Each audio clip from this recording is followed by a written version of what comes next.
कुजंग निखिल ओडिशा आशाकर्मी संघ पक्षर विक्षोभ प्रदर्शन 14 दफा दाबी ने कुजंग गोष्ठी स्वास्थ्य केन्द्र सम्मुखें विक्षोभ प्रदर्शन करछन्ते। कुजंग ब्लॉक अधीन विभिन्न पंचायतर आशाकर्मी विक्षोभ में सामिल होती। 2005 मसीह आशाकर्मी माने सरकार समस्त कार्य सुचारू रूपे करि आसुछन्ति। शिक्षागत योग्यता भित्तिरे आशाकर्मी मानकु पदोन्नति करिबा, अवसर पर मासिक 10,000 पेंशन प्रदान करिबा, दीर्घ दिन हेब कार्यरत थिबा बेले दरमा अभिवृद्धि करिबा, यह सहित विभिन्न स्वास्थ्य केन्द्र परिसर में आशाकर्मी मानक पई गृह निर्माण करने भली दाबी ने विक्षोभ प्रदर्शन करिसेंति।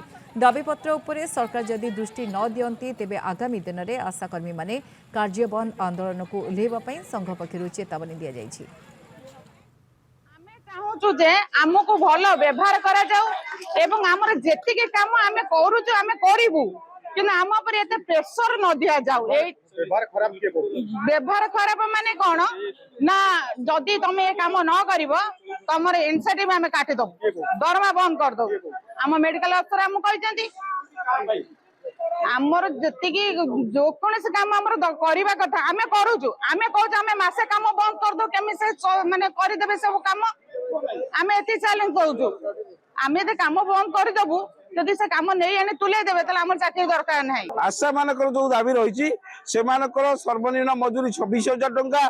आशा मानकर दाबी रही आशा गृह जड़े मेडिकल को मेडिकल पेसेंट आनिक आसला बेले राति अधरे से चोर टक्सर बुलूला बेले बजार रही जगह न थाए से रास्ता एपट सेपट हमें मेडिकल ऑफिसर निज रूम रे शुंती। तेणु आम बार बार दाबी कर आशा गृह देवाई सठिक समय दरमा प्रदान करने मेडिकल ऑफिसर सब एड़े जाऊँ दाबी पूरण ना आंदोलन जारी रही।